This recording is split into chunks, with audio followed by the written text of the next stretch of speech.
Hey, hey, baddies. Hello, everyone.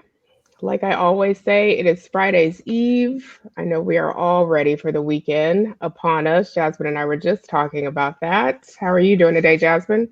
I'm tired. Yes, me too.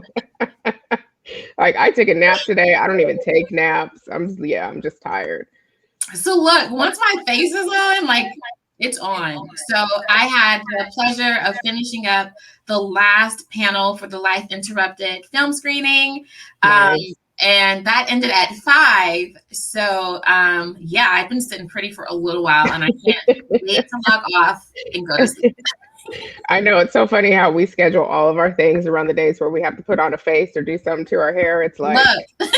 it's the easiest thing to do instead of trying to do it back to back because I don't have it in me, especially with the pandemic. Mm-mm. Mm-mm.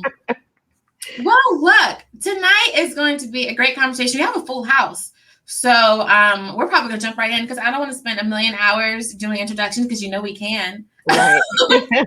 But tonight is our topic is good grief. And before we get started, doing a quick shout out to our episode sponsor, Wildfire Magazine. Whoop, whoop, They whoop. are our first Baddies Talk Back sponsor. We've had other sponsors for like webinars and things of that nature.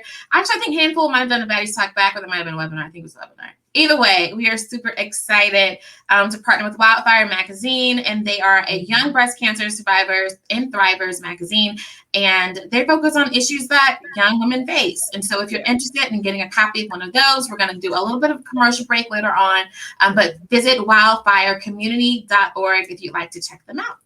Yes, they are a great magazine. Jasmine and I were featured on the magazine a little bit of over a year ago, and it was great. We brought a couple of baddies with us to write some stories, and a lot of the stories they have in Wildfire, they are great, especially for our community. So, like Jasmine said, check them out and support them just like you support us. Absolutely. So, Marissa, would you like to kick us off with our first guest? I will. I will. Our first guest is a new baddie ambassador. Whoop, whoop, whoop. Latoya Cowley is a 9-year breast cancer survivor diagnosed at the age of 34. Searching for ways to process such a diagnosis, she started her advocacy journey with Living Beyond Breast Cancer in 2013, where she has served as a breast cancer survivor, helpline volunteer, and a young advocate. She is also a member of the National Breast Cancer Coalition, a 2019 graduate of their Project Lead Institute, and Susan G. Komen Center for Public Policy Advocacy Ambassador. She is a mentor of a Fresh Chapters 2019 Peru Odyssey Tribe, Ignite 2020 Tribe, Kenya Elevate Program 2020 and 2021, AFC Explorer, facilitator and training program, as well as a co-host for AFC Live series on social justice.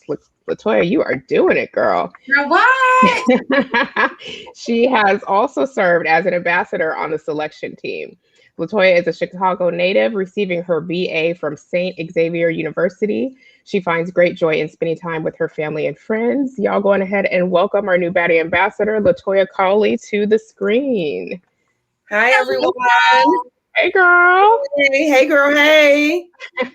How are you? Thank you. I'm doing well. I'm doing well. Beyond blessed. Yeah, Absolutely we love to hear blessed. it. How are you, ladies? We We're are doing doing good. so happy to have you. Your first Baddies Talk Back. This is your first one as a guest and as a Baddie ambassador. So we're so looking forward to doing amazing things with you guys this year. Yes. I'm looking forward to it as well. I can't wait to just dive in, as you can see. Yeah, I read your whole profile. I'm like, oh, she is doing the damn thing over here.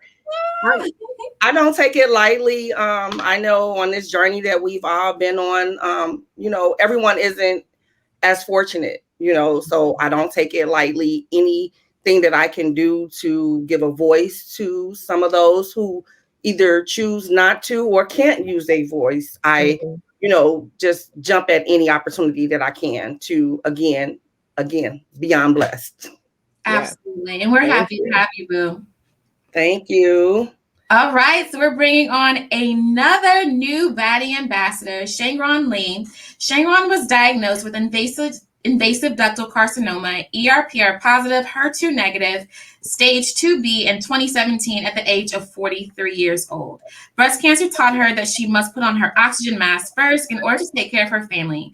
Shangron tells her story to learn, advocate, inspire, aspire, and connect with other women. Let's welcome Shangron to the screen. Hi. Hello. Hey. Hey. How are you? I'm good. I took a nap today. I feel rested. Power nap. Yes, Good. it's a power nap for sure. It's not a nap anymore after 8:30 is going to bed. So. Right. I'm going to have trouble going to bed now after this. Well, thank you for being here. Our next guest, she is not new to the stage, but we are glad to have her back, Ayana Sundari. At 27, after 7 years of being her caregiver, Ayana lost her mother to breast cancer. At 31 years old, she lost her father to brain cancer. Since then, Ayana has dedicated her life to the support of caregivers and all those managing life after loss. Outside of her work as the director of BIPOC well-being for TDP, Ayana is a birth and death doula. She is a yoga and meditation teacher and leads wellness retreats worldwide with her company Bliss Out Retreats. She is currently traveling around the US and Canada in a converted school bus with her husband and pit bull, writing about racial injustice on her blog namasteusa.blog, and talking about designing your life post-pandemic on her podcast, The Collective Reset. Y'all going ahead and welcome Ayana Sundari back to the stage. We love having her here. Hello. Hey, Hi. I actually am not in the bus anymore. I moved to Curacao last week. I expatted and left America. Well, good for you.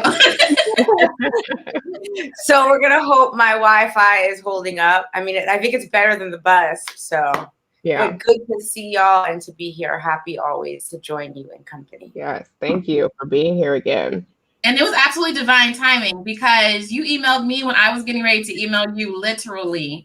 And That she was was so like, what else do you funny. have coming on? I'm like, girl, I'm on head. You know I love y'all.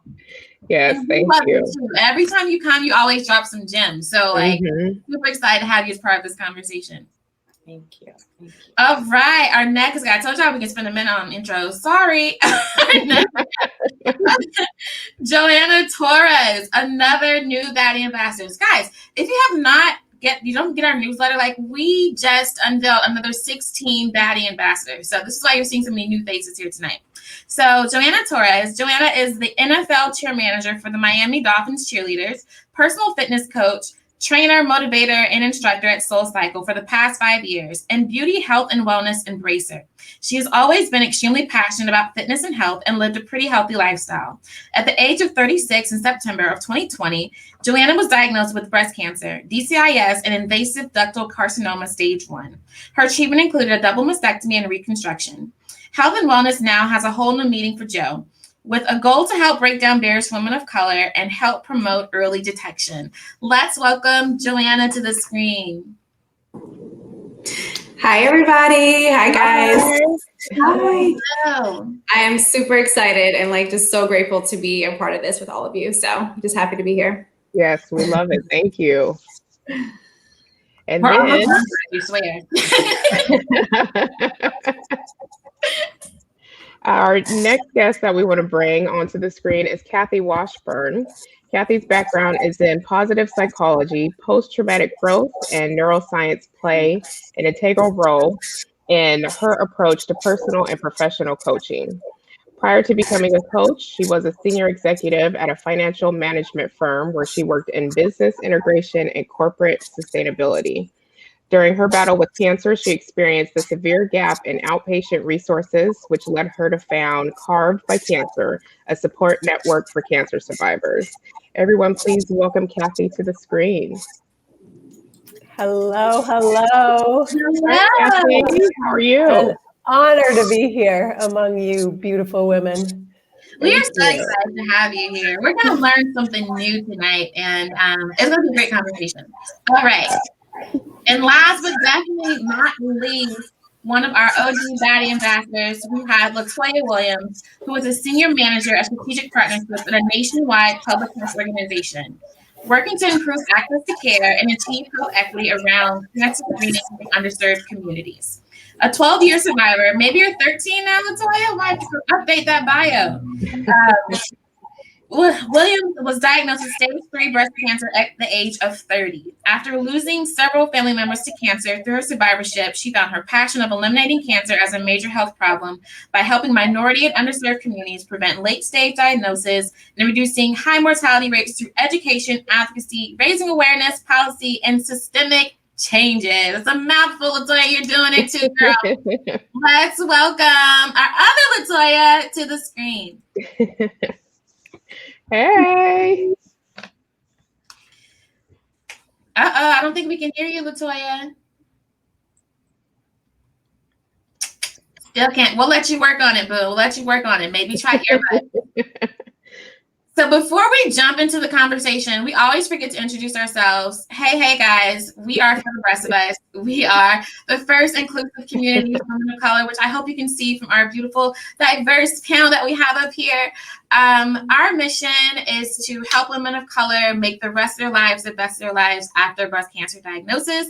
My name is Jasmine Sowers. I am both a survivor and a thriver, and I'm co-founder For the Rest of Us. I was diagnosed at 26. Marissa is my work wife. Marissa, say hey, girl. Hey, girl, hey. My name is Marissa Thomas, the other co-founder For the Rest of Us. I was diagnosed at the age of 35 with stage 2 breast cancer. And yeah, I'm excited for the conversation tonight. I'm glad everybody's here, and I hope we get some good dialogue going. Absolutely. All right. So the title of tonight's episode is Good Grief. And I feel like that sounds like an oxymoron a little bit, because when we talk about grief, we don't talk about it as a positive thing. We normally talk about it as a really negative thing. So I want to know what grief means to you ladies and what healing means to you ladies. I feel like grief is almost like, I feel like grief is probably like, it's like the scab going over the wound, right? And then the healing process is when you're no longer needing the scab, you're like shedding all of that. But I think you also have to put on the weight of everything that you're going through first before you can shed it. Anybody else want to offer up what grief and healing means to them? I'll go. Okay. For me, I would probably say grief is like a mourning process. So whatever it is that you're grieving, you're mourning the loss of it or the lack thereof. For me, healing is just trying to get back into a space, body, mind, and spirit of just healthiness. Anybody else want to share what their personal definition of grief and healing is? I think I'll go. I think that when it comes to grief, I'm pretty much piggybacking and agreeing with what all of you have said so far. But I think when I think of grief, it's just emotional pain, right? So also like what Latoya just said, as far as you're grieving a loss of something, but it's also this deep emotional pain that you're dealing with, which is a signifier to say there's something I need to heal emotionally. So this whole like healing process for me is digging even deeper of what are all these traumatic events that's happened in my life that's made me react to certain things that are happening. And I think that receiving a breast cancer diagnosis only highlighted that even more because it's another traumatic experience. So healing is just an emotional journey of just digging deep to just continue to mourn that loss, whether that's emotional or physical loss that you're dealing with. And you know what's interesting is I think oftentimes people only associate grief with losing a person. They don't necessarily associate grief with a change of expectations, or the changes in your body, or a loss of possibility. Like that's a big thing that we go through as breast cancer patients, right? We so many choices are made for us. And I always tell people that there's always some collateral damage. I think people always feel like there's a good way to do it. No matter what you do, there's some type of laws associated with that. So I love that you included that. Anybody else want to offer up what their personal definition of grief or healing is before we go into our next question? Can you hear me now? Yes.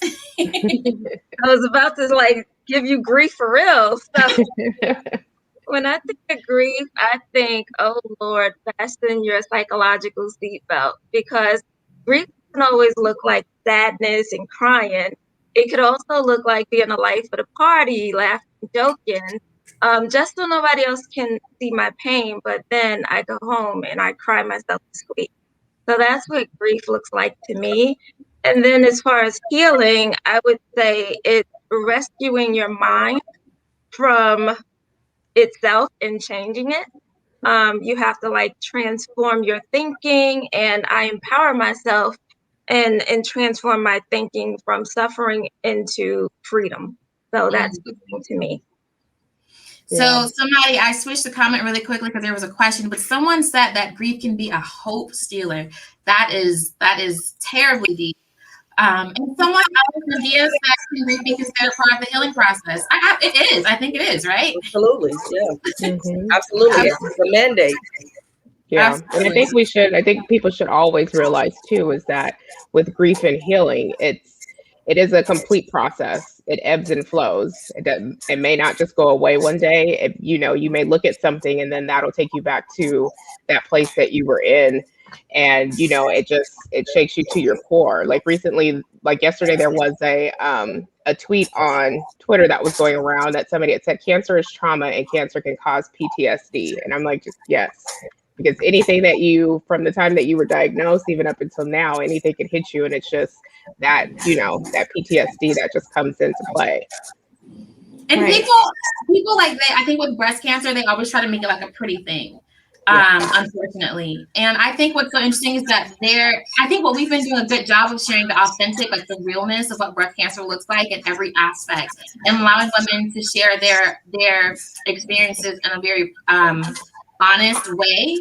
And I know for me, I remember just driving the direction of my proton therapy center, and I burst into tears one day. Like, did not know why, but I have been so used to like going down that road to go down it again. Like, it was really overwhelming for me. But that is a trauma response, you know? Mm-hmm. I'd like to add that I had a good conversation with my radiation oncologist one time because I was really confused about my emotions and not realizing that it was a grieving process. And so he talked about the Kubler-Ross model. Are you guys familiar with the model? Yes. The stages of grief. Yeah, so there's 6, including the 6th one from David Kessler. So the 6 are denial, anger, bargaining, depression, acceptance, and finding meaning. And I was in the anger stage for a long time. So for me, with the grieving process, I was feeling really angry. If anyone has Facebook on in the background, I don't know if anyone else hears that echo, but if you have Facebook on in the background, you can shut it off so you won't get that echo noise. But I absolutely agree. And the interesting thing is, like, I don't necessarily know that I went into grief until after active treatment. I think it was after going to all the doctor's appointments that I was like, now I'm angry. Now I'm really realizing all this crap that happened. Now, like, I need to figure out what to do with my life. And what's interesting is I never knew that finding meaning was at the end of that scale. I always thought acceptance was at the end of that scale. So it's actually really interesting that finding meaning is actually part of the grief cycle. It's the 6th stage finding meaning is actually added by a different psychologist named David Kessler. And that was actually more recent. And it makes sense that after going through the whole process that you try to find meaning or a sense of purpose of what we all went through. Absolutely. Jasmine, I want to add to what you just said too, because that just like hit me so hard, because I feel like that's what I'm dealing with right now, is that you're in a fight or flight mode while you're going through active treatment, because it's just go, go, go, and doing what the doctors tell you, and surgery and treatment and doctor's appointments, that you're overwhelmed with that you're not really, I think, processing the emotions. So I think that when you're going through the active treatments, you're just going through the motions of it. And then it hits you after all that's done to be like, man, now you're dealing with the emotional healing of it, really, to just think to yourself like, man, I really just went through all that. So I think that that's like an important role, a part of grief and healing. Yeah, I think that's the analogy that I have for that when I always say it's like you put your head down and you're just going through the storm and you're just trying to make it through. And then when you get to the other side, which is usually when you're done with the active treatment, you like look up and, you know, for everybody else, it looks like rainbows and butterflies and sunshine. But then you have to look back because you still have to go through all of that stuff that you went through during that and like pick that up and go through it and figure it out. Because you still left all that back there, right? And sometimes we left the old person that we were back there, and then you're still looking at her like, okay, well, am I supposed to bring her with me? Like, what is this? I think that's such a great, because that's one of the questions, right? I had there about like, if there were ever moments where you didn't feel like you recognized yourself. And the analogy that I often use is picking an old school, like a VHS tape. If my co-survivors, as they're going through, like they can pause while I'm going through my experience. And then when like what they feel is my experience is over, then they can press play and kind of pick up where they left off. But for those of us that have actually gone through it, like you can't pick up where you left off. You're in a whole different place now. So like that visual of thinking about like a shell of yourself almost looking back at her and you're in a completely different space. That resonates with me for sure. I don't think I went in the order of, denial, anger. I think anger was actually my last emotion until it turned into action. And the reason why I got angry, and it wasn't because I was diagnosed with cancer, because I refused right off the bat not the identity of my adversity. So I got angry by the way I was treated during my experience. I puncturing my into almost misdiagnosing me. Those are the things that made me angry. Yeah. And then I turned it into action. So for I think I just want to chime in. I think it's important also to recognize that these were books, and a lot of time books written by people who had never actually grieved. And that there are so many different versions of grief, and there are not stages that are linear. And you might skip one, never find yourself one, find yourself in one 10 years later after thinking. It's so transitional. And I think you fall into a guilt cycle when you feel like, well, I've checked these boxes and I've gone through this. And well, I've completed this, and so I must be done. And I think there has to be some grace given to yourself where this is your grief because it was your pain and your trauma. And when we hold ourselves to other standards that have been dictated by people who have not lived by your experience, that's how we set ourselves up for failure. Mm-hmm. Yeah. That's the one thing I always say, like grief, it's not linear, and neither is healing. Like it's always a process. And like you said, sometimes you may hit those points and maybe you won't hit those points. And, sometimes you won't even hit them in the way how they said that you're going to, because when I was first diagnosed, I was just angry, completely angry. And I don't think that anger subsided until, and it still comes back sometimes, so. So Canada, I'm gonna mute your line because I think that's where the feedback is coming on. So you'll just unmute when you're ready to talk. Okay. So tonight we're talking about a holistic approach to grieving, right? We're talking about mind, body, and spirit. And one of the questions that I had for Ayanna is that, both Marissa and I are women of faith. And I think that shows in some of our work. We recognize that everyone in our community has a faith or attached to a religion. People tend to only think of spiritual health in the sense of a religious context, but your spiritual health does not have to be attached to a religion. So in what ways can we experience trauma in a very deep and spiritual way? How could that look for us? There are a few things that come to mind. And one is, if you're familiar with my own backstories, I was raised between Harlem and Yogaville, which is an ashram in Virginia.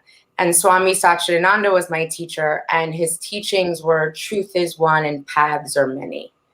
And I live by that, and I hope that I always teach that, because I think it's important to remember that the goal is to find health in your spirit.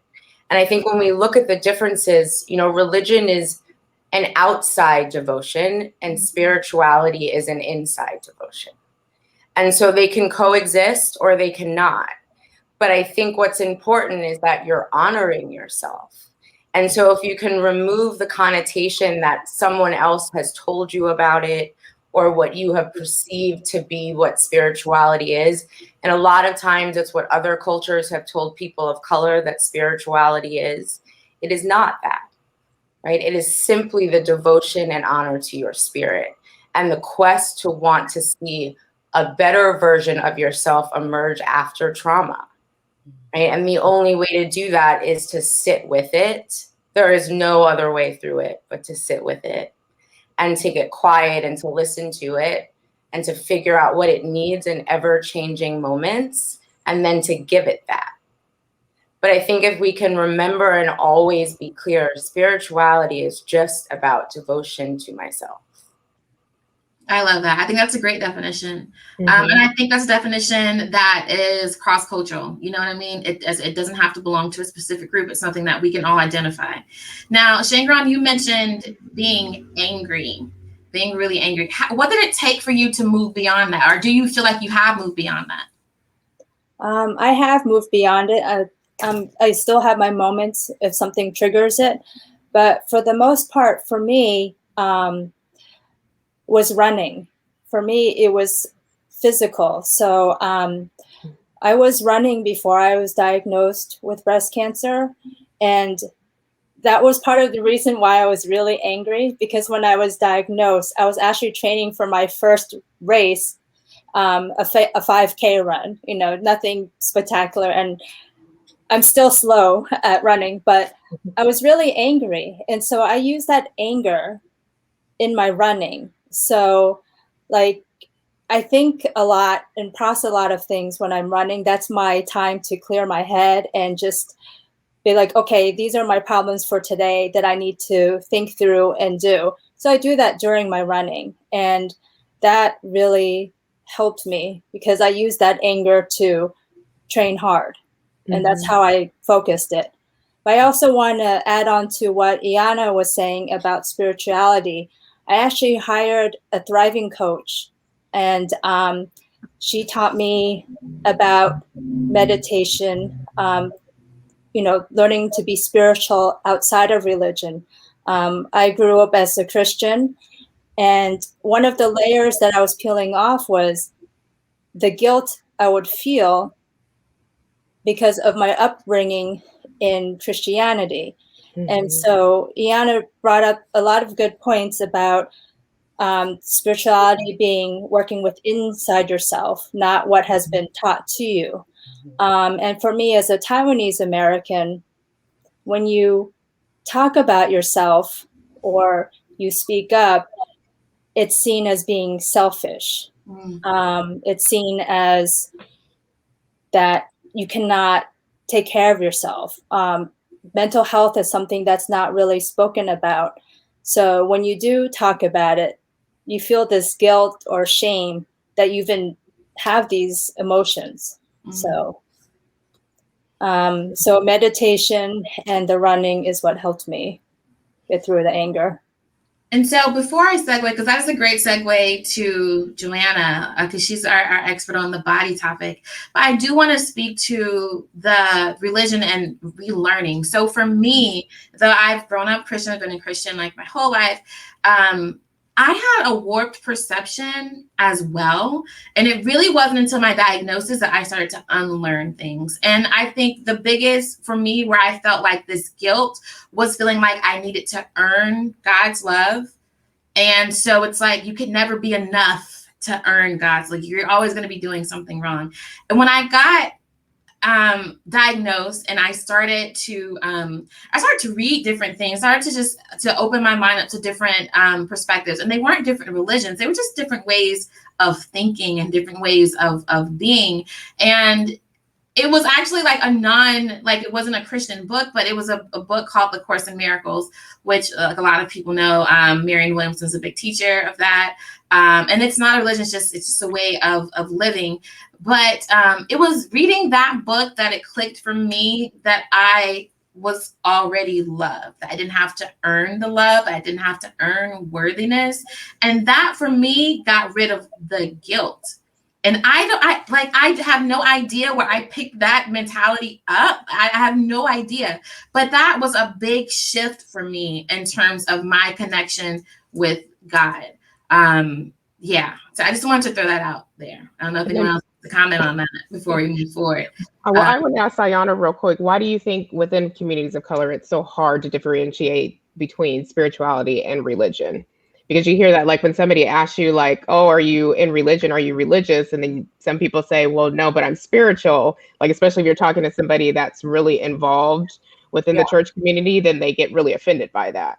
And I notice that happens a lot within communities of color. So I think we need to think back generations, and I think it goes back to when our people were brought here, they told us that what we were practicing was wrong. And that's where it starts, right? And so our practices were spiritual practices. And we were told those were wrong. And we were given a religion. That is the truth of how this began, right? And so when we think about trauma, generational trauma is a real thing. Ancestral trauma is a real thing. I think there's also something to be said about what has just been brought up, which is in religion, it's easier to serve others, right? It's easier to sit at the altar of and bow down to. It's easier to ask for forgiveness. It's easier to ask an outside help to help heal us. It becomes a bit more selfish to sit with ourselves and say, I deserve just to bow at my own feet in this moment. Culturally, that is not what we are taught that we deserve. So there's something to be said about that self-value, that understanding that we also deserve that amount of love, that we bow to others. Culturally, it's just not something we were raised with. I think there's also something to be said that we've been taught that spiritual practices were white practices and they were practices for people of wealth, which is absurd because yoga and mindfulness practices began in Africa. So to believe that yoga and meditation are things that white people brought us is wrong, or things that only they deserve, right? It began with us. And so some of it is just reclaiming. And I think if we look at it as we are not learning or unlearning new things, we are reclaiming what was already ours to begin with. Yeah. Now, Joanna, we talked about this idea of grieving in our bodies. And for you being such a physical person, what did grief look like for you going through breast cancer? And what advice would you have for someone that's struggling with the body that they had before breast cancer? Because we all know, like, we gain a little weight, we might be a little flashy, like our bodies change. It's not the same body in so many ways. So the first question is, what was your experience like grieving the changes that happened in your body after your breast cancer diagnosis? Well, I would have to say that for me, it was really hard to let go of that control, right? Of being so used to having this routine of feeling like I was in the best shape of my life. And here I am being told now I can't work out because I'm recovering from all the surgeries, or I'm feeling weak and I'm out of shape. I've lost my endurance. We're talking months of this.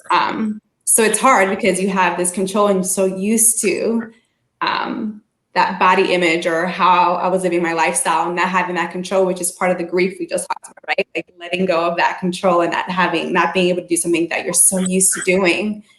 So it was hard. I mean, there's no sugarcoating how hard it is to see your body changing, and then you throw in a double mastectomy in there, and now you're losing your breast thanks to cancer. And that takes a toll on your body on itself. And so now like this body dysmorphia comes, right? Because I was so used to my body looking one way, and now it's like accepting what it looks like now. And I would have to say it starts mentally first, right? Like mentally, let me speak to myself nicer. So what's worked for me is like, first you have to give yourself grace and compassion, right? Like first say, I just been through all of this. Like I just went through such a traumatic experience. My body has just gone through such a traumatic experience. So why not give myself the grace and compassion first and talk to myself the way I would talk to a friend that would be going through the same thing or going through a traumatic experience.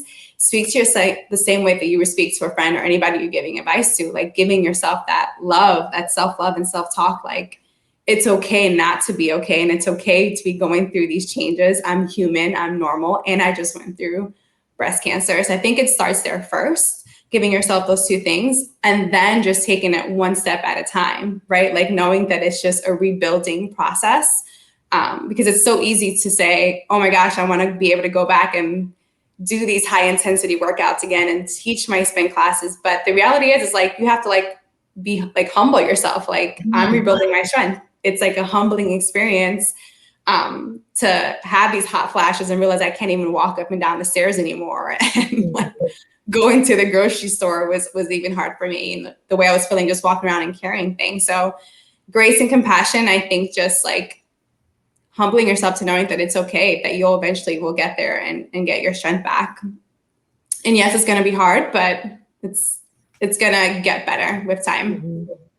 That's funny. I actually remember in the middle of chemo, because I actually was working out a lot before I was diagnosed. And then in the middle of chemo, I was just like, man, I'm going to the gym. I don't care. Cancer's not going to stop this for me. Man, I got into that little step class and I only lasted like 5 minutes. I was like, yeah, I can't do this. It's just like, like you said, giving yourself grace. But I was trying because I was so stubborn and mad. I was just like, no, I'm going to do this. But then I had to listen to my body and say, okay, well, I don't want to pass out here in the gym and everybody looking at me because I'm trying to be like Superwoman. Let me go sit down somewhere. Right. And I got angry for a moment there too. I was like, here I am gaining all this weight and I can't even move my arms above my head. And it's just like, and then it's like, again, going back to just taking that one step at a time and finally like, going for a walk is something. Let me at least start there again and rebuild my strength that way. But it's so hard. But again, it's just, I can't stress it enough that giving yourself compassion and grace is just, it's a huge step to knowing that like you have to, it's just part of it. It's part of the process and you eventually will be able to work on your strength again. Yeah, exactly. Now, do we have any NBC baddies on this panel right now? Because if not, that's a huge oversight on our part. If you'd like to come on, Sharon, we'd love to send you the link if you'd like to join us and share your experience with metastatic breast cancer and grief. Marissa, if you can send her the link, that would be great if she's interested in coming on. And we're going to take just a quick 30-second break to give some space and some love to our sponsor of this episode. Wildfire Magazine is a one-of-a-kind publication writing. Wait, let's take everybody down.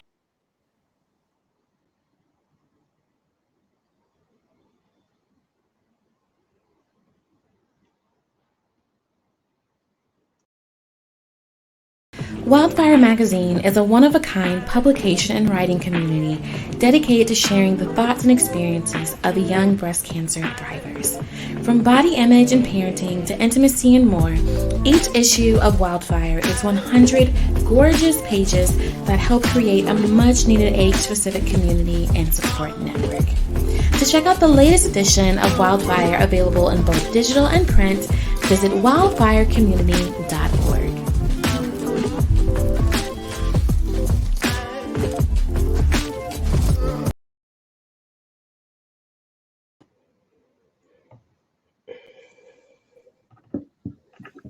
All right, so we are going to work on getting Sharon Kidd up here to represent the experience of our metastatic baddies. But before we give her a minute to log on, you want to talk to, did I bring everybody up here? Am I missing anyone? Okay. You want to bring on Kathy Washburn, because Kathy has a very interesting research that she's been doing, positive psychology, and this idea of post-traumatic growth, which I had never heard of, until she gave, and it took us a minute to connect, guys. It was horrible. But I had never heard of post-traumatic growth. So Kathy, I want to ask you to like explain to us the difference between post-traumatic stress and growth, and how can we cultivate those skills? Yes. First, I want to make one point. You had sent a note to us, and one of the questions that you asked was how grief can impact your body image or your connection with your inner self. And for me, I'm 20 years out. So I had stage 4 vulvar cancer. That's cancer of the vagina at age 34. And the problem with mine was that I didn't process my grief at the time. After it was all over, I have 2 sons. They were 5 and 7 at the time. And there was this expectation from others and myself to get back to normal. So I went from that fight or flight to I'm going to get back to normal. And in that process, I robbed myself of that grief. So the grief came for me when my marriage ended just 5 years ago. And I realized that all of that stuffing, all of that silent suffering for 15 years was coming out in all kinds of different ways. And I did this crazy search one night on positive psychology. I don't even know what the Google search was, but I ended up in this course called The Science of Happiness. It was a free course with Berkeley University. And then I just couldn't get enough of it. I realized like, oh my goodness, this was what I was missing. So this concept of post-traumatic growth, I was learning about it at the same time I was going through it. But I was going through it for the end of my marriage, but I was really going through it for the grief that I never processed at age 34. So post-traumatic growth, the concept of that good can come from suffering, it's ancient. It's been around for many, many, many, going way back, like Guyana said, way back to the thousands of years. But there were 2 researchers in 1995 that coined the phrase post-traumatic growth. And it's like a new perspective on resilience, but it's not just bouncing back to the level of functioning prior to the trauma. It's rather gaining a sense of like positive growth beyond the pre-trauma functioning. So you're actually bouncing forward. And so they came up with 5, they call them domains, and they all make perfect sense. The first one is a changed perception of yourself. So it's like personal strength. That concept, and a couple of you have spoken about this, is like looking back and saying, crap, I've gone through that. I can get through anything. So that personal strength. The second one is an increased sense of opportunity. So just looking at like the new possibilities. And I hear all of the things that you guys are each doing and the populations that you're serving. It's just phenomenal. This is what happens. You're bouncing forward and creating these new possibilities after trauma. A third one is shifts in the relationships. Understanding that there is support beyond your smaller ground crew, the people that have loved you into being. There's more support that's bigger than that. The fourth one is a greater sense of appreciation. I hear that in you, Jasmine, every time I talk to you. It's that sense of gratitude and just appreciation for everything, not just life, but everything. And the fifth one is a greater sense of overall sense of purpose or meaning, which they refer to as spirituality.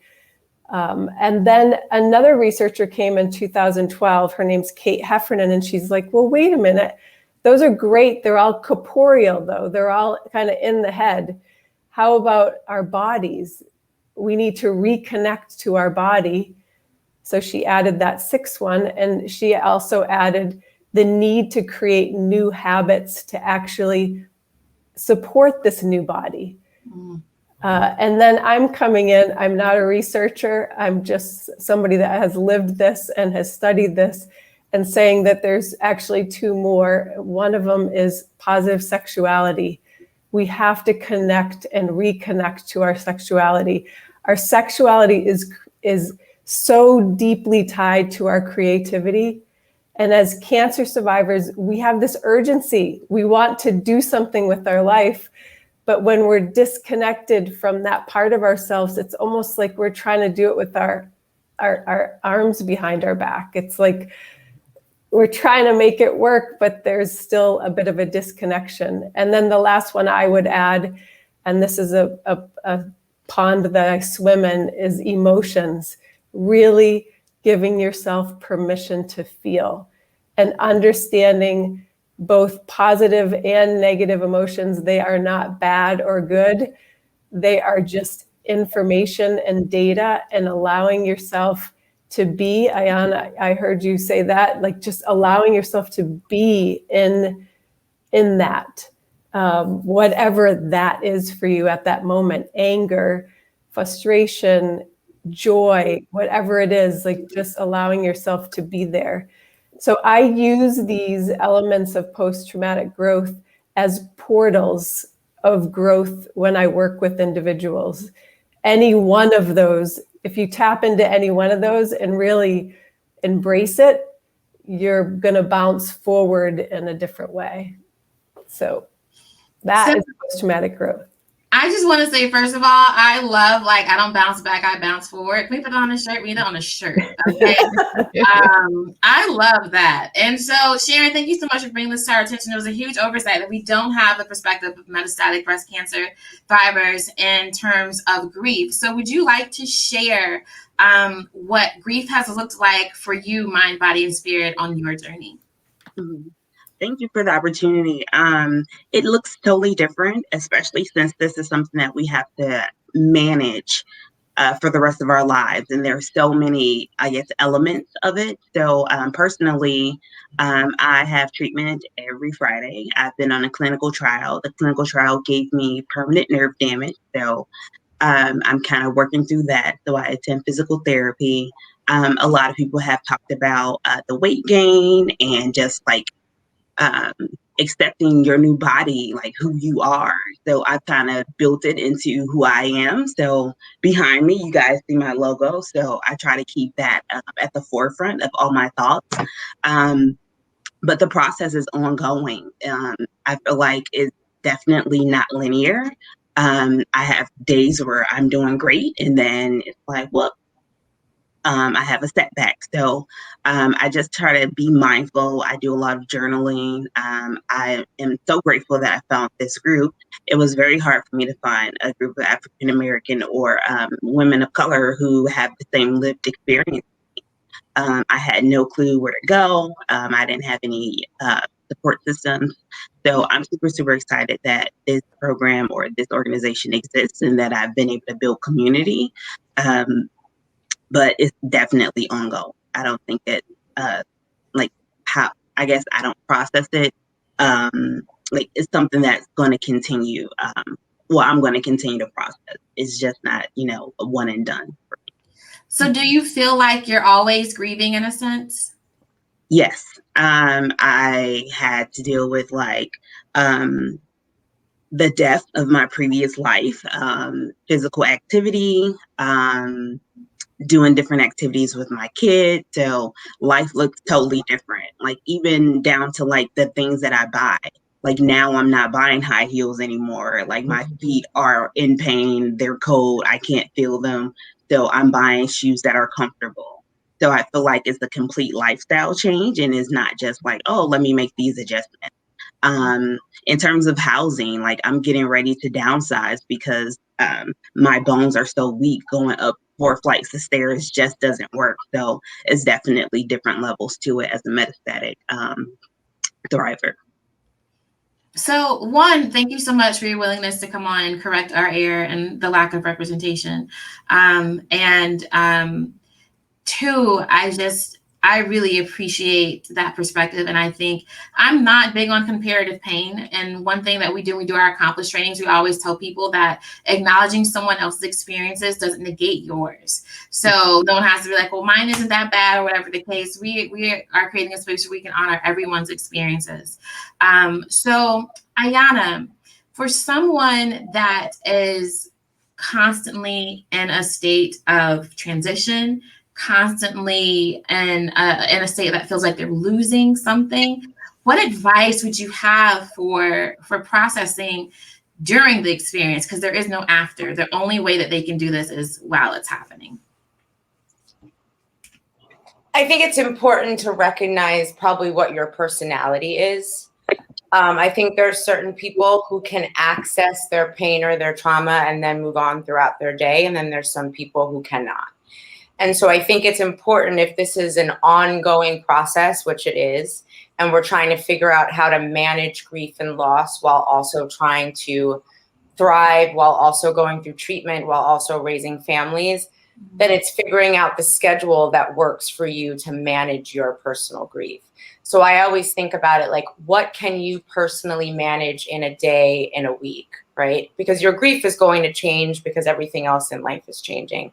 And that's outside of what the world looks like right now, which is its own acute trauma on top of what you're going through. So if I'm somebody that is like, I'm extremely busy, I cannot just sit down and cry for hours out of every day, then set an alarm in your phone. If it's 10 minutes, if that means I just sit on the toilet for 10 minutes and just deep breathe, then that's what you do, right? If it's, okay, I have 1 day a week that I can make time for this, then it's 1 day a week. And you sit down and you give it what you can, but also recognizing to bookend it with some joy. Right. So if I'm going to sit down and I have a half hour and I set an alarm on my phone because that's what I can manage this week, then before and after it, I need to be doing something that ushers me in softly and helps me land softly. I think it's finding different practices. I think there are times when deep breathing works. I think there's times when twerking works. I think there's times when going outside and throwing something against a wall works. Right. Your grief shifts, so should your approach to it. Mm-hmm. And I think the more fluid you can be with, this might have worked for me yesterday, it does not work for me right now. And I think the other thing that I always want to stress, especially about mindfulness practices, is that people feel like I need to be peaceful in order to engage in these practices, right? You can sit down angry as shit. Mm-hmm. And you should. That is when your meditation and your practice is calling you. Do not wait for peace. You're not a monk. I don't know who these people are that can do that, but we're all living in the world. So meet your mat, meet your grief, meet your whatever it is, however you are. And I think when we accept, like, I might not come out of this feeling great, but if I can create some space in this, to allow something newer in and let some of this out. If it's 5 minutes today and 10 minutes next week, then you did better than last week, right? And if it's nothing 1 week and it's just laying on the ground, then that's moving through grief too. Yeah, I always tell people, especially a lot of survivors or thrivers that come to us, it's like, it's okay to be angry. It's okay to be mad. Those are feelings, feel what you're feeling. And, be there in that moment. And then, at a point, you will move through that. But if you just try to ignore it or try to mask it, that's when, it either ends up blowing up in your face or something else happens. But just feel what you're feeling in that moment. And it's okay to be mad. Yeah, I want to add just quickly, sorry, but you should not be trying to manage what you are and also be a care bear. Like, those two things can't happen. Right? You should be showing up. If there's anything that's coming of this, it's finding out who you are authentically. And it's not a superhero. And it's not someone who's smiling all the time. And it's doing a disservice to ourselves by not honoring the dark side and the light side. They're both there. Mm-hmm. Now, Kathy, correct me if I'm wrong, but you were also living with metastatic cancer, correct? You're living, you're living with stage 4 cancer? No. I had stage 4 cancer at age 34.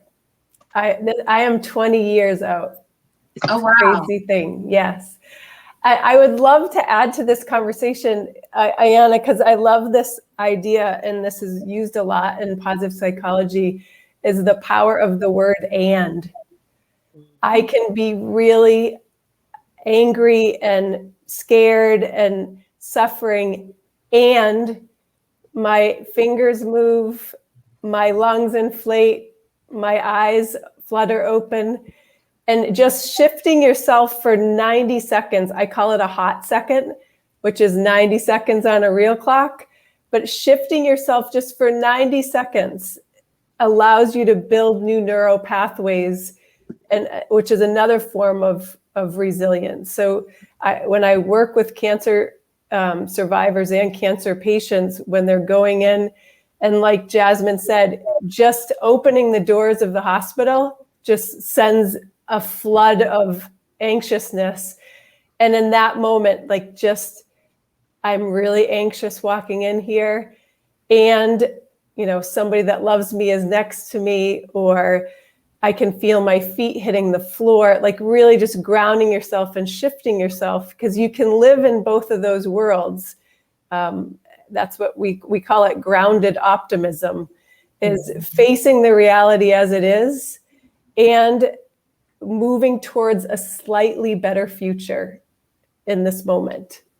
So and the other thing to note, which was a shock to me, is that our emotions, the physiological effect, it only lasts for 90 seconds. Mm-hmm. So the increased heart rate, the sweaty palms, and that only lasts for 90 seconds unless we choose consciously or unconsciously to hang in there in that state. So it's really a choice that you can make in the moment, not negating any of it because it's all true, but just allowing yourself to shift.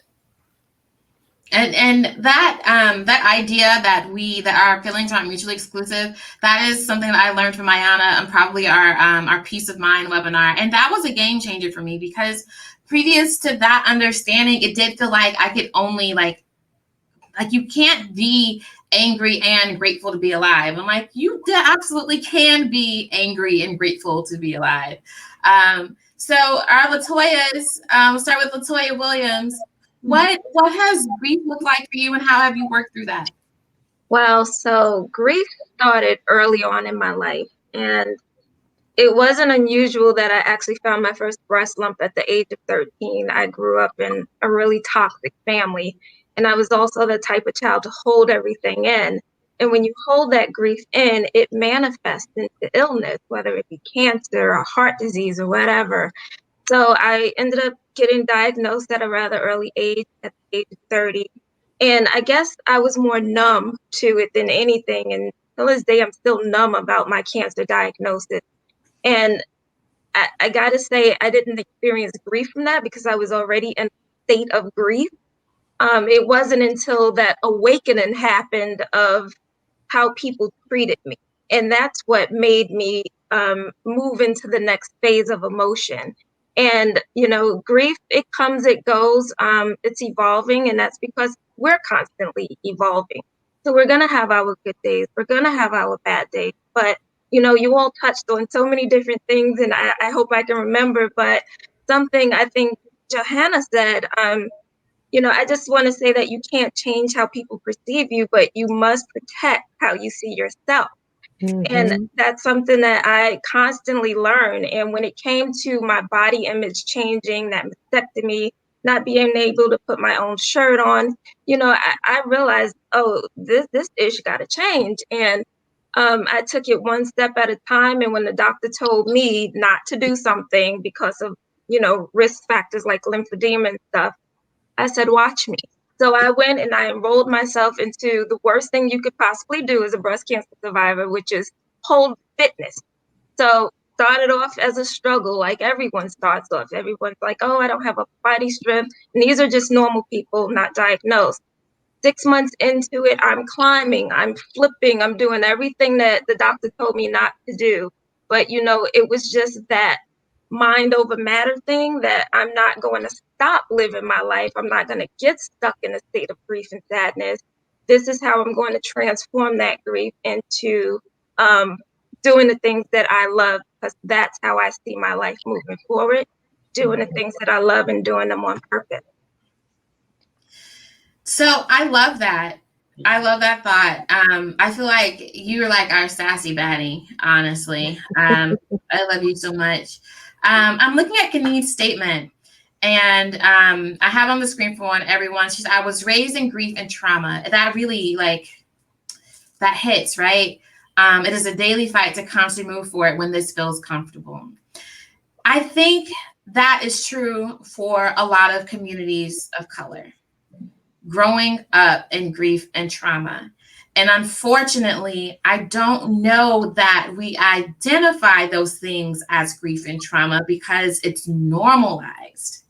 So, Ayana, Kathy, how can we identify when we may be grieving? And it might not be manifesting. Like, who said this? Or Latoya, was it you that someone might be partying and it looks different? But how can we check in with ourselves and identify, like, I'm in grief right now? One of the practices that I teach my clients is to sit with yourself and talk to the little girl or the little boy inside of you, and talk to them in the most loving voice that you can muster in your head. Because often what we all need is a parent and a loving voice. And if you can sit there, it might feel silly at first, but if I'm using myself as an example, if I sit down and I sit with my feet on the floor, my arms wrapped around my knees and my forehead on my knees, right? Giving myself a hug and saying to myself mentally, Ayana, where are you right now? What do you need right now? What do you feel like? And I listen to the answer that comes up. I'm really sad. Why are you sad? I'm sad because of. What do you need right now? And walk through with that little girl what she needs. It is a powerful practice. And I suggest doing it because I think it allows you to really hear yourself outside of outside voices, outside of your own adult voice that you've put on that is probably the voice of somebody else that raised you or taught you something. And if you actually talk to yourself the way that you needed and listened for answers and then walked her through what she needs to do, I think you'd find that you are loving yourself in a way that you were not before. Yeah. That is so true, because it's nothing worse than soul constipation. And that's when you walk around with so much heaviness and chaos, it manifests, it clogs up your body. And the same way you eat too much and you have to release, you have to do that to your emotions as well and allow new feelings to come in. So, just move away from the soul constipation. And you hit it on the head, Ayana. I sit with myself and I allow myself to ground and then allow the honest answers to come in when I ask myself things like, what are you fearful about? And is it something manageable?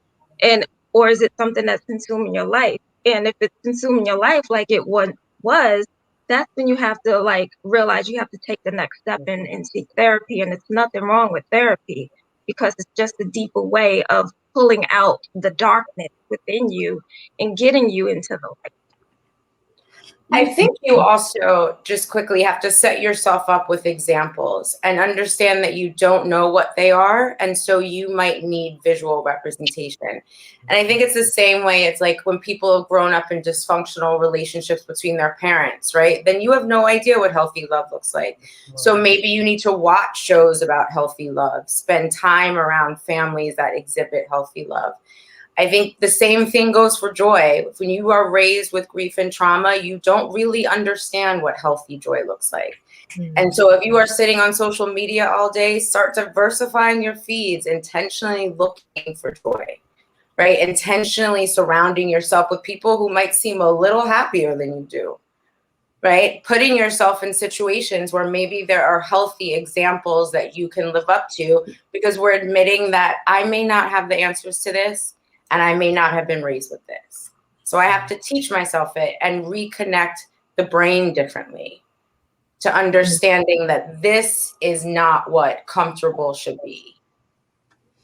Yeah. And so just a couple of like quick pursuits. One is that I remember like I was talking to a therapist and she said that I wasn't being compassionate to myself. And my response was, I don't know what that looks like. What does that mean?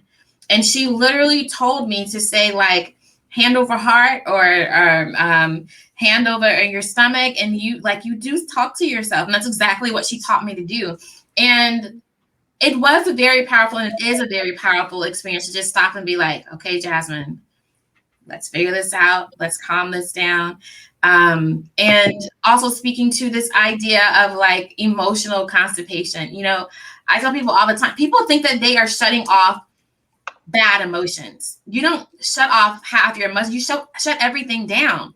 So if you're not allowing yourself to experience grief and pain, you're also not allowing yourself to experience happiness and joy. Like you need to have both. So I just wanted to throw that out there as well. I know we're getting really close to the end, but I definitely want to check in with Latoya Carly and just ask how grief looks in your life and how you've been able to work through that. Because I definitely think that, I mean, if you were the post-traumatic growth disorder, like poster child, like I can check a lot of those things off for you. So what does that look like for you? So I think kind of like when Marissa read my bio, I was like, oh, wow. That was like my journey. When I was diagnosed, I was 34. I was a mother of 5 young children. I didn't have the luxury of emotionally falling apart. You know, I had to, you know, grab that young girl and say, look, I need you to get it together. And I got it together with the help of, you know, my support system. But it was after treatment, post-treatment, when everyone thought, oh, you're fine now, you know, you should be moving on. It was experiencing a death of a very, very close relative who also had cancer, who also had a very large family. So experiencing survivor's guilt for the first time and realizing what that was, and processing that, getting connected with a fresh chapter and learning about post-traumatic growth. So that's why you see so many programs that I've participated with them, is because they're like taking me on this journey through these various programs, and I'm learning so many different things about myself. And it's like now, 9 years post-treatment, my youngest child is an adult now. So now that I've raised my children, now I can focus on raising the young woman within me. So it's like all of these things that I'm doing it's like peeling back layers, and I'm still healing. I'm still finding myself. I'm still grieving, being in transition, changing relationship statuses, realizing that I didn't have the emotional support that I needed. So self-image, I turned angry because it's self-image, right? But not having that emotional support, I allowed that to dictate what my self-image looked like. And I never wanted to feel powerless. So it's like, no, I need to take my power back. I have 4 daughters, 4 granddaughters. I need to be a force to be reckoned with. And I have to show them what that template looks like. I have to show them, you know, what healing looks like. So, you know, as a parent, I would feel bad that they would see me have, you know, those bad days. But then it's like, no, I need to let them see this. So when I have this good day, they'll know what it looks like to be able to pull themselves out and, you know, just go through the grief process. And a lot of things that have been said today has resonated across all of us. And I think one of the things I was thinking about was the healing process, healing through love, grace, and understanding for ourselves, because that journey looks so much different for each person. And sometimes, you know, people outside of the cancer space like to dictate what it looks like for us. We have to take control and make it our own, whatever it is. Yeah. And I think it's also good even for your kids to know when you're going through something that it's okay to feel those emotions. So then that way, like you're imitating that for them as well. Because in, communities of color, that's one thing that we don't do. We always try to be strong and not show that it's okay to show emotion or go to therapy or talk about your feelings. But even like you said, showing your kids that it's okay to do that.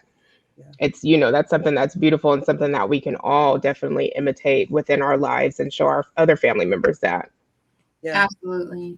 So as we wind down, I want to give everyone a chance to share like their final thoughts or any advice or things that they want people to keep in mind as they process good grief, like not just sitting in your sadness, but really working through the trauma and the hardship that you've had in your life so you can bounce forward, not bounce back. So Shangron, I'll start with you. Do you have anything you'd like to share before we log off? Yeah, I like to follow up what Latoya was saying and Iana. I grew up in the traumatic household, verbally and physically abusive. So to know and understand what a good, healthy emotion is was a lot of work for me to do. And then with the breast cancer, it prepared me for it because I went through many years of therapy and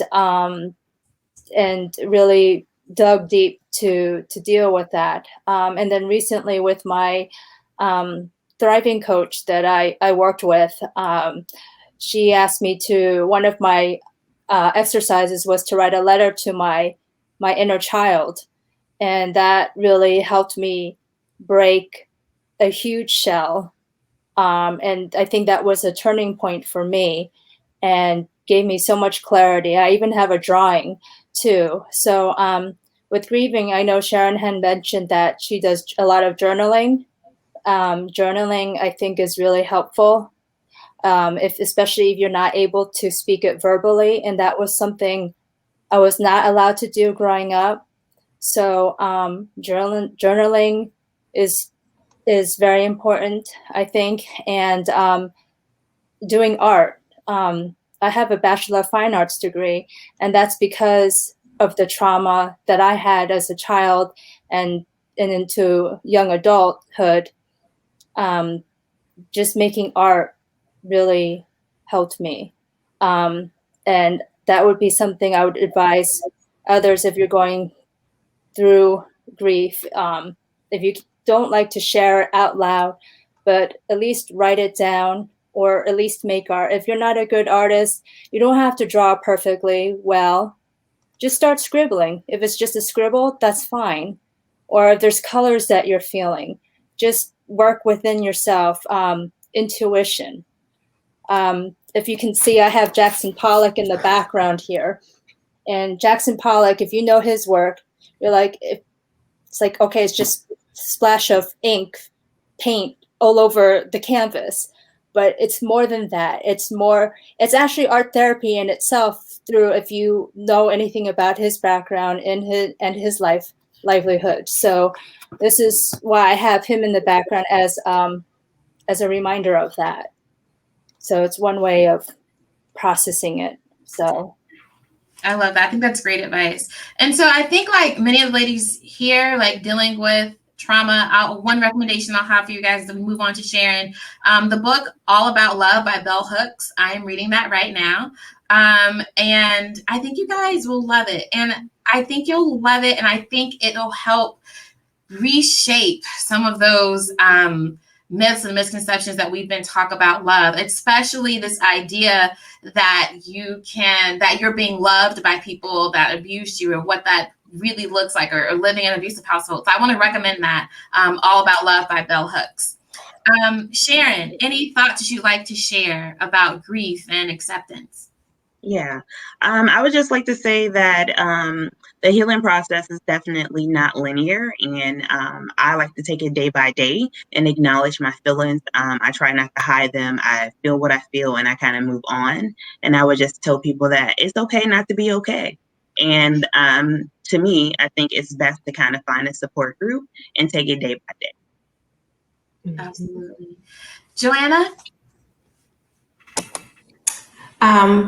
One thing I want to leave everybody with too is that I believe that, and something that my therapist has helped me to understand too, is that healing truly comes when you completely surrender, right? When we want to control so much and control what we think our life should look like and control where we think we should be, it's like we're not allowing ourselves to heal. So when we just completely surrender to our grief, to what we're feeling, to what we're going through and working through those processes, that's surrendering is where our healing really comes from. I love that. That's absolutely true. Latoya. William. Sorry. I just want to say or reiterate rather, give grief its 15 minutes of fame, but just do not get stuck there. Your feelings are totally justified and need to be heard before they can be soothed. And I love art, just like you. And the one thing I like to do, and it's a technique that I use, it may work for some, may not, but it's playing dress up, tapping into that inner kid, recapturing your youth. And I like to play dress up. I love makeup and the camera, and it's not being conceited, but it's just something about seeing myself in a mirror, a photo of Glossy magazine. I see myself as looking well and doing well. So it's just a technique I use to diminish cancer's power. Absolutely. I do that a lot with lipstick. I love, like I wore black lipstick for the first time recently, and I was like, black lipstick is like hella powerful. And we've been like scared of colors, but I was like, oh, I can do a black. So yeah, I'm with you. Lipstick for president. How about you, Kathy? I'm just writing down hella powerful. That's going to be my new word. I just want to be hella powerful. I just think grief is an ongoing process. And all of what you guys have said, it's that the grace of being able to be with your story as it is, to accept how you became, and then allow yourself to become the version that you want to be by just letting go what you no longer need. I named my company Carved by Cancer, and I've had some really heated discussions about people that don't like that name.